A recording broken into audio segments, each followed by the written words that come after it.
Kamusta mga master? Welcome sa Anime Cap Tagalog. Ang anime recap natin ngayon ay pinamagatang Awari no Surf. Kaya ano pa ang hinihintay nyo? Mag-relax at manood para ang buhay ay hayahay. Simulan na natin. Para puksain ang mga vampira, ang mga tao ay nakipagkontrata sa mga demonyo sa isang post-apocalyptic world. Nagsimula ang kwento sa paglitaw ng isang misteryosong virus na marahas na pumatay ng 70% ng populasyon ng sangkatauhan, na nagpabago sa mundo at naging isang post-apocalyptic na mundo, at ang tanging nakaligtas ay ang mga bata na wala pang 13 taong gulang. Ang sangkatauhan ay naging alipin ng nakaraan. Ang mga nakatagong vampirang uhaw sa kapangyarihan na sumulpot upang sakupin ang lipunan, ay nangakong protektahan ang mga nakaligtas, kapalit ng mga donasyon ng kanilang dugo. Kabilang sa mga nakaligtas na ito ay si Yuichiro, ang pangunahing tauhan ng kwentong ito. Banihag din siya ng mga vampira mula sa isang ampunan, si Mikaela Hayakuya, at kasama ang iba pang mga bata, na itinuturing ni Yuichiro na pamilya ay banihag din ng mga vampira, at pinamuhay silang parang mga hayop. Hindi nasisiyahan sa pagtrato bilang mga hayop sa ilalim ng malupit na paghahari ng vampira, si Yuichiro ay mayabang na sumuway sa isang high-rankang na Nobel na vampira, na nagresulta na muntik na siyang patayin, ngunit si Mikaela ay humingi ng tawad sa ngalan ni Yuichiro at pinatawad siya ng marangal. Pumayag din si Mikaela na pumunta sa bahay ng maharlikang ito para mag-alay ng dugo. Nagalit si Yuichiro nang marinig ang pag-aalay ni Mikaela ng kanyang dugo, ngunit nang makitang masaya ang lahat na may masarap na pagkain dahil kay Mikaela, medyo naging masaya si Yuichiro.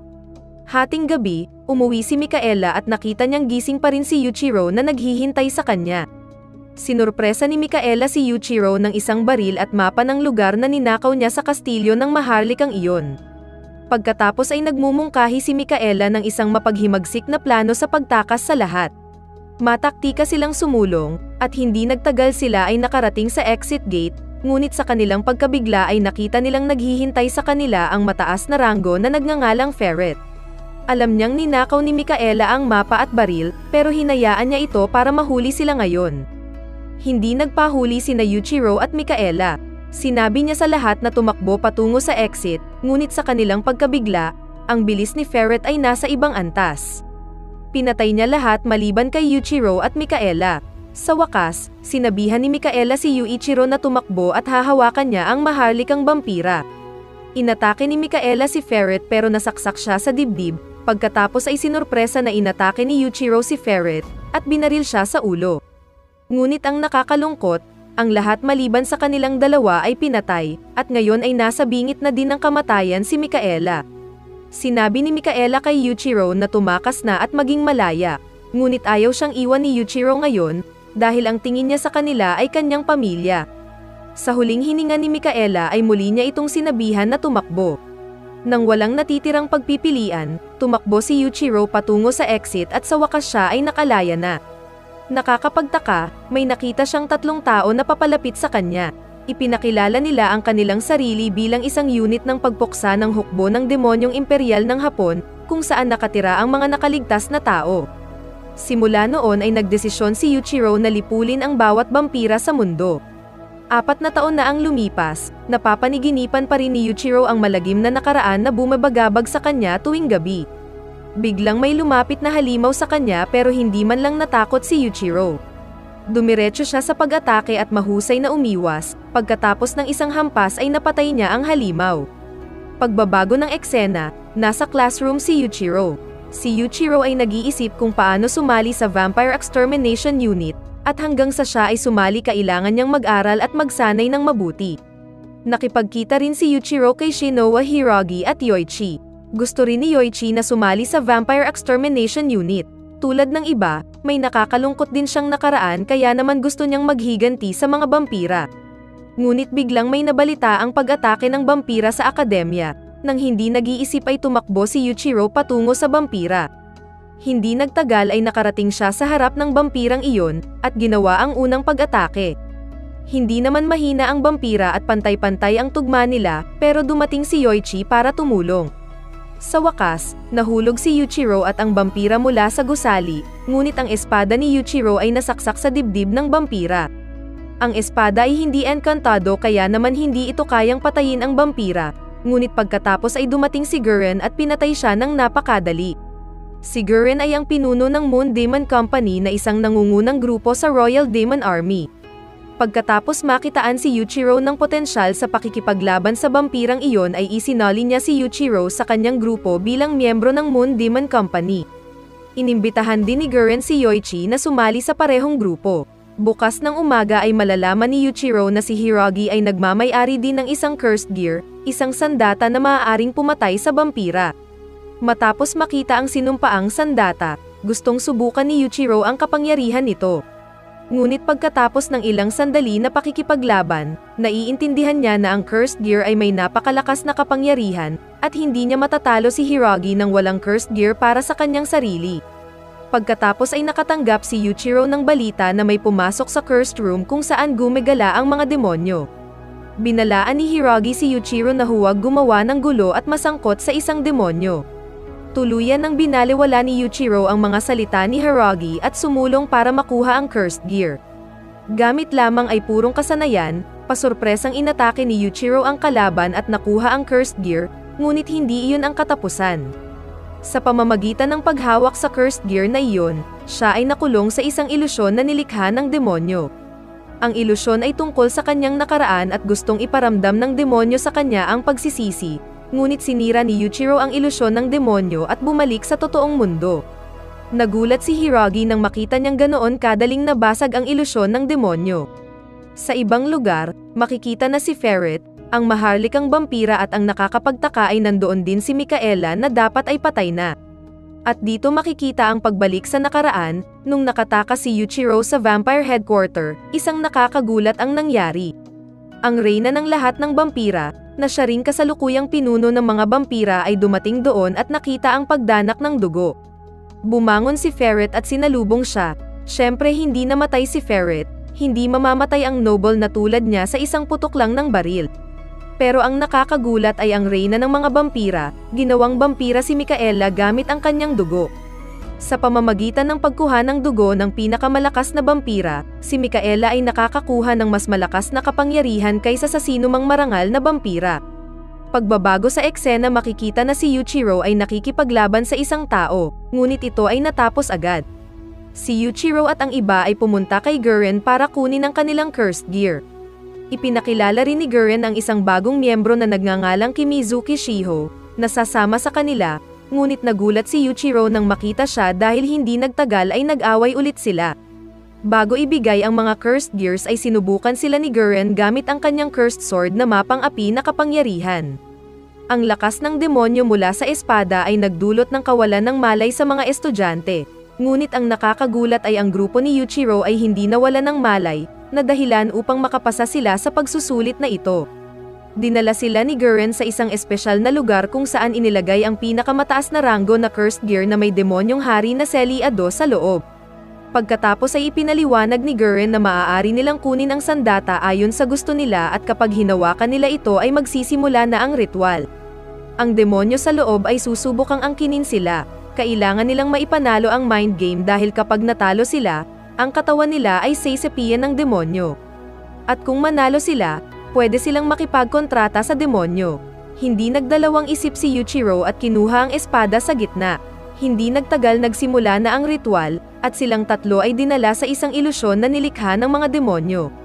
Si Yuichiro ay nasa hindi kilalang lugar ngunit hindi siya natatakot sa demonyo, dahil natalo niya ang isang demonyo noon, at sa tingin niya, ang ngayon ay katulad ng dati. Ngunit pagkatapos ay pinakawalan ng demonyo ang tunay na kapangyarihan, at sinabi na ang demonyong nakalaban niya noon ay isang mababang ranggo na demonyo. Ngayon ay nakikipaglaban siya sa isang demonyo na umabot na sa rurok ng kapangyarihan, ngunit pagkatapos dumaan si Yuichiro sa pagsubok ng demonyong iyon, at nakita ang malakas na puwersa ng pag-iisip ni Yuichiro. Tinanggap ng demonyo na makipagkontrata sa kanya. Sinabi rin ng demonyo na ang katawan ni Yuichiro ay may kakaiba dito, at tinanong kung ang tao ay gumagawa ng anumang mga eksperimento sa kanya, ngunit si Yuichiro ay walang alam tungkol doon. Sa wakas ang demonyo ay nag-anyong tao at ibinigay ang kanyang tunay na pangalan na Asuramaro. Kapag tinawag ni Yuichiro ang pangalang ito, makukuha niya ang napakatinding kapangyarihan ng isang demonyo. Hindi nagtagal pagkatapos niyang magising, At nakitang matagumpay din si Kimizuki sa kanyang kontrata sa demonyo, ngunit sa kasamaang palad ay hindi ganoon kadali para kay Yoichi. Si Yoichi ay sinapian ng demonyo, at inatake si Yuichiro at ang iba pa. Ngunit kahit papaano ay naibalik nila si Yoichi, at naging matagumpay sa kanyang kontrata. Si Gurren ay humanga rin sa kanila dahil hindi madaling gumawa ng kontrata sa mga demonyong may pinakamataas na ranggo, at maraming tao ang namamatay sa pagsubok lamang nito. Kaya inaya sila ni Gurren na sumali sa frontline, para patayin ang mga vampira gamit ang kanilang bagong kapangyarihan sa Shinjuku.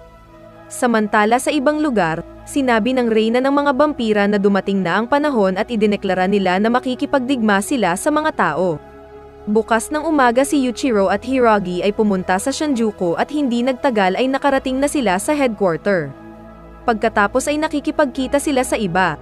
Ngunit kinuha ni Gurren ang isang senior na miyembro na nagngangalang Mitsube sa kanilang grupo dahil kailangan nila ng isang pangkat ng 5 tao upang makagawa ng isang mas malakas na pormasyon. Ang una nilang misyon ay imbestigahan ang isang lugar na pinaghihinalaang may paninirahan ng mga vampira. Napatay na nila ang lahat ng vampira at nailigtas ang mga taong pinanghahawakan nila. Ngunit ang nakakagulat ay pagdating nila sa lugar na iyon, nakita nila ang isang maliit na batang babae na tumatakbo, na sinusubukang tumakas mula sa halimaw. Sinubukan siyang iligtas ni Yuichiro ngunit pinigilan siya ni Mitsube na nagsasabing isa itong bitag na itinakda ng mga vampira. Kung sinubukan nilang iligtas siya, ay masisira nito ang pormasyon at aatakihin sila ng mga vampira. Ngunit nang makitang malapit nang mamatay ang batang babae, pumunta si Yuichiro upang iligtas siya. Hinarangan niya ang pag-atake ng halimaw ngunit sa pagkakataong ito, pasurpresa silang inatake ng mga vampira tulad ng sinabi ni Mitsube. Nahigitan si Yuichiro ngunit nakakapagtakang pinakawalan ni Yuichiro ang kanyang kapangyarihan na nakagulat sa kanila. Lahat ay nabigla sa kanyang kapangyarihan na higit pa sa karaniwan, sila ay umaatras sa ngayon at pumunta sa kanilang punong tanggapan. Pagkatapos, sinampal ni Mitsube si Yuichiro, dahil sa kanya nasira ang team formation, at kung mas malalakas na vampira ang kanilang kaharap ay siguradong patay na sila. At makikita ang nakaraan noong sinira din ni Mitsube ang kanilang porma sayon para mailigtas ang tao. Ngunit ito ay naging dahilan para mapatay ang kanyang mga kasama sa harap niya. Ngunit hindi iyon pinagsisihan ni Yuichiro dahil ayaw niyang makakita ng mga inosenteng tao na namamatay nang wala siyang ginagawa. Pagkatapos, pumunta sila sa lugar ng paninirahan ng mga vampira. Ngunit nakakagulat na nakita nila ang maraming bata na nakahandusay sa sahig, namumuhay na parang hayop para sa kanilang kaligtasan. Ang koponan ay sumulong upang makahanap ng mga vampira, at sa wakas ay nakahanap sila ng isa. Unang umatake si Yuichiro at pinatay ang vampira sa isang atake, ngunit pagkatapos ay palihim na sumalakay ang mga vampira at nahawakan si Mitsube sa leeg. Ngunit muli, sa sobrang lakas ni Yuichiro ay pinutol niya sa kalahati ang vampirang iyon. Sa kanilang pagtutulungan, pinatay nila ang vampira at nailigtas ang bawat hostage ng tao. Pagkatapos ay nakita nila ang isang mataas na ranggo ng vampirang general na pinahinto ang sasakyan nang hindi gumagamit ng labis na lakas. Naglalaban si Yuichiro at ang iba pa ng ilang oras ngunit nalaman na ang vampirang ito ay nasa ibang antas, at hindi nila ito matatalo sa kanilang kasalukuyang lakas. Hindi nagtagal ay umatras sila. Pagkatapos si Hirogi ay nagbibigay sa lahat ng mga gamot ngunit hindi ito isang ordinaryong tableta, dahil maaari itong magbigay sa kanila ng lakas sa loob ng maikling panahon. Ang tableta ay tutulong sa kanila na makipagsabayan sa kanilang demonyo, at ang isang tableta ay magpapalakas sa kanila ng 1.5 na beses. At kung gagamit pa sila sa higit na isang tableta, ang kanilang lakas ay lalago sa mas mataas na antas, ngunit mayroon ding mga epekto. Kung umiinom sila ng 2 tableta sa simula ay may posibilidad na mamatay sila, at kung uminom sila ng 3 tableta ay sisibog ang kanilang mga panloob na organo. Kaya iminumungkahi na uminom ng 1 tableta sa isang pagkakataon. Sabay sa ibang lugar, magsisimula na ang matinding laban.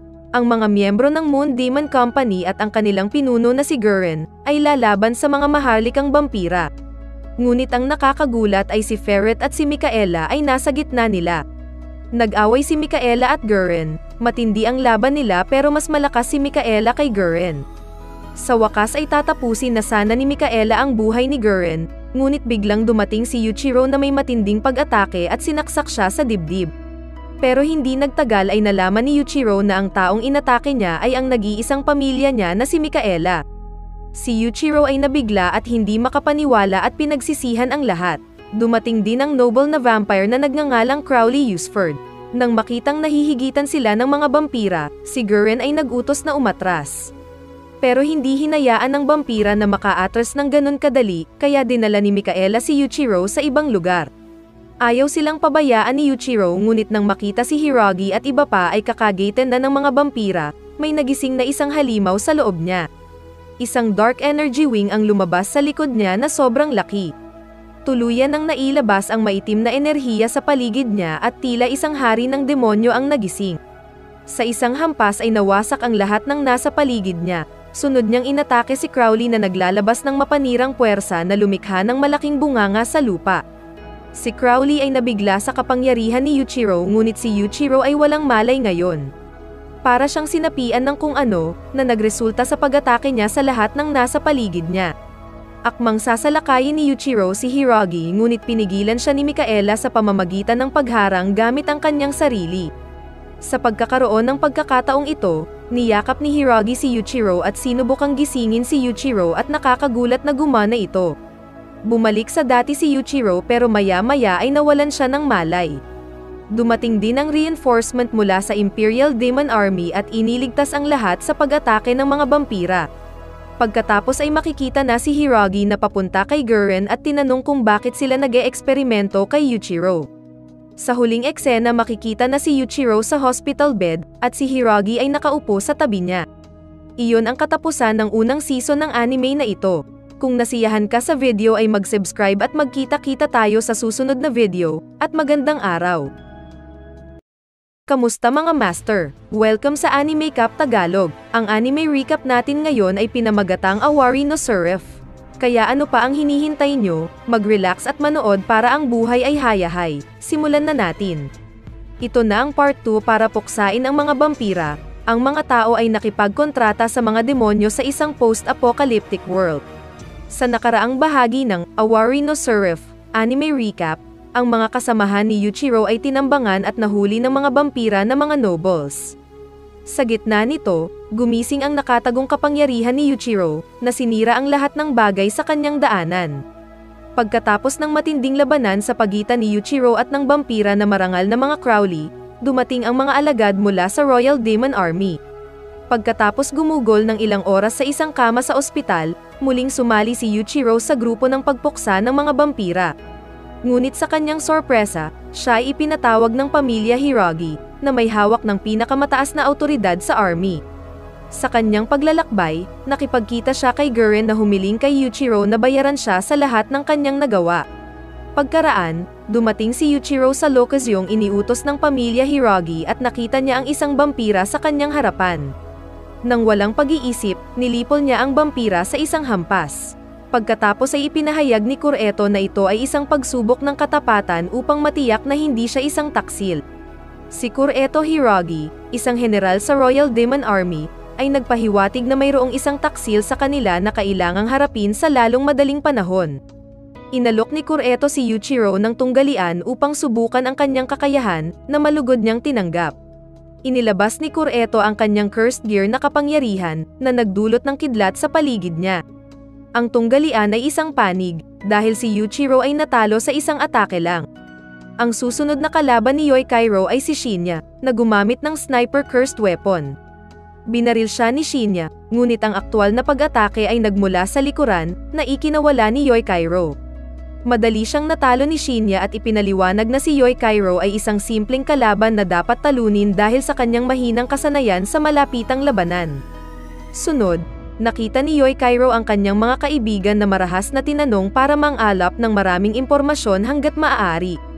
Natuklasan ni Kureto na si Yuichiro ay miyembro ng sekta ng Haikuya, na nag-eksperimento sa cursed spellcraft sa mga batang ulila. Nagulat ito kay Yuichiro. Pinakawalan ni Kureto si Yuichiro at ang kanyang mga kaibigan matapos makalakam ng lahat ng impormasyon. Si Yuichiro ay nag-eksperimento sa kanyang cursed sword at, ayon kay Hiiragi, dapat nilang gamitin ang kanilang dugo upang madagdagan ang kapangyarihan ng demonyo ng sandata.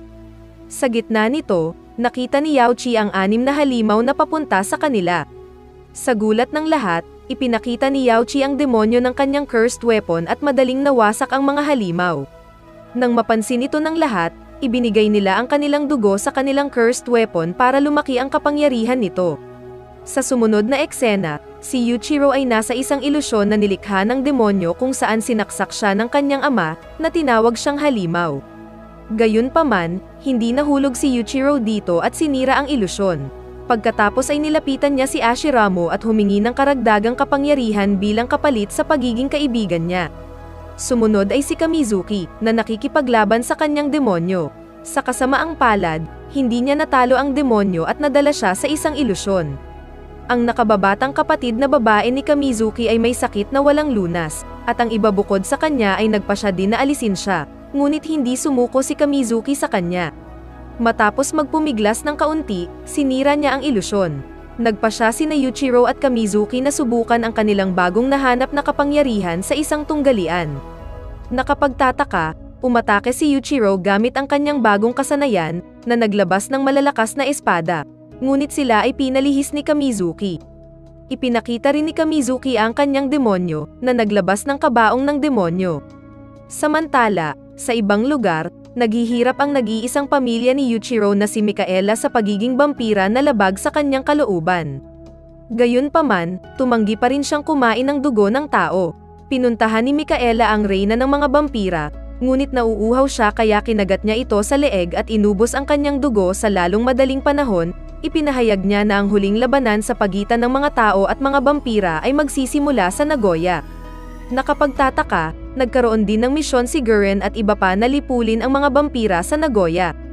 Ang pangkat ng Yuichiro ay ipinaraise kay Makoto, at ang kanilang misyon ay alisin ang 15th progenitor, si Wesker, habang sina Yaochi at Shinya ay nakatutok sa kanilang target at nakakakuha ng pinakamahusay na oras na posible. Binaril nila si Wesker, ngunit naramdaman ni Wesker ang pag-atake sa huling sandali at hinaranggan ito sa pamamagitan ng paggamit ng kanyang tagapaglingkod. Pagkatapos, inatake siya ng bawat bayani at ng kanyang grupo, ngunit nalaman niyang mas malakas si Wesker kaysa sa inaasahan. Bagamat, sa pagtutulungan ng lahat, nagawa nilang gapusin siya, ngunit ang nakakagulat, isinakripisyo ni Wesker ang kanyang braso para makawala. Nakapagtataka, hinimok ni Kamizuki si Wesker sa pag-atake sa kanya, at nakuha ang pagkakataong ito, nagbigay si Yuichiro ng isang nakamamatay na atake. Bago pa siya mapatay, nagpakamatay si Wesker, na nagsasabing mas gugustuhin niyang mamatay kaysa patayin ng mga tao. Sa ibang lugar, pinatay din ni Guren ang pinakamalakas na vampira ng noble sa kanyang lugar, ngunit sa kanyang pagkabigla, isang miyembro mula sa ibang grupo ang dumating sa kanyang harapan na nagsasabing nabigo sila sa kanilang misyon at ang kanyang mga miyembro ng grupo ay nahuli ng mga vampira. Alam ni Guren na ito ay isang bitag na ginawa ng vampira, ngunit nagpasya pa rin siyang pumunta at iligtas sila. Sinusuri ni Guren ang lugar nang matagpuan ni Yaochi ang kanilang kalaban. Sa utos ni Guren, binaril ni Yaochi si Crowley, ngunit ang nakakagulat, hindi man lang siya tinapunan ng pana. Nagsimula na ang labanan, at direktang pumunta si Guren kay Crowley para ibigay ang kanyang unang pag-atake.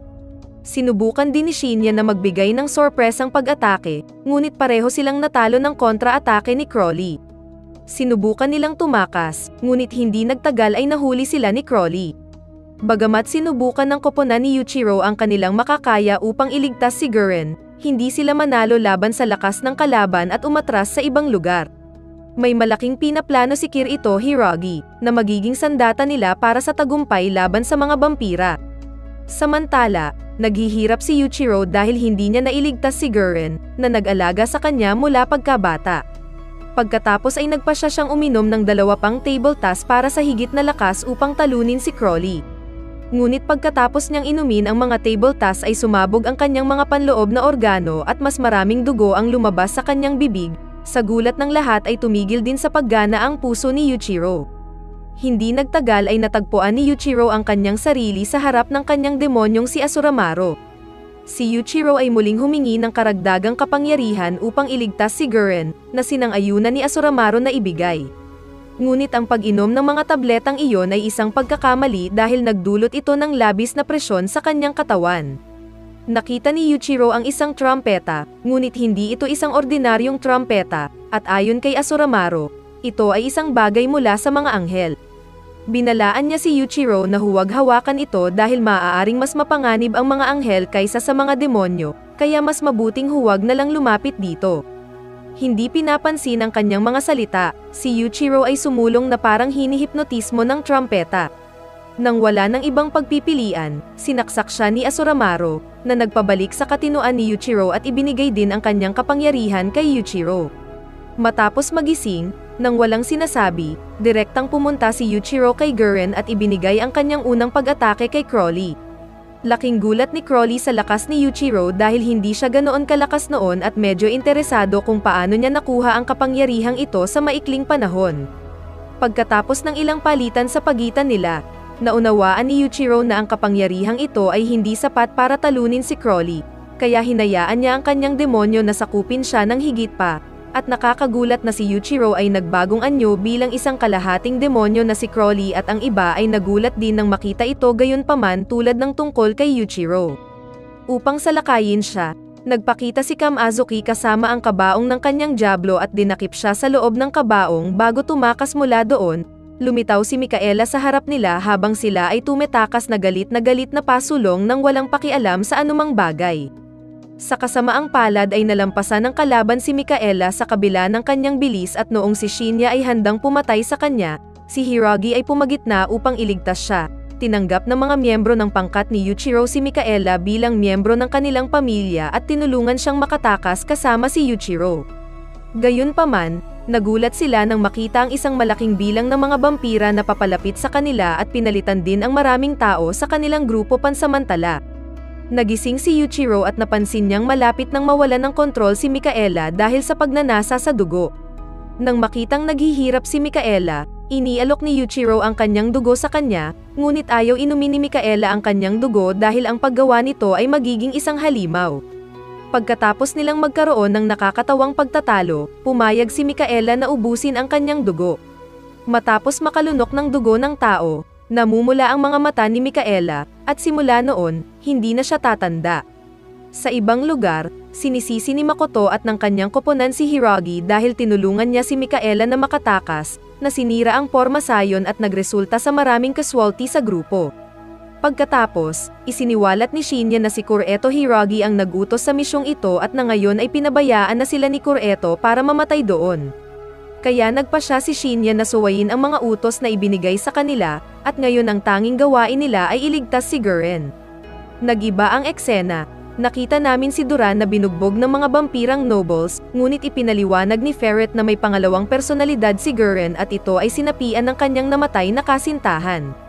Sa lalong madaling panahon pagkatapos, sa panahon ng mga pagbabago sa kanyang pangalawang personalidad, pinatay niya ang marangal na vampira sa isang atake lang.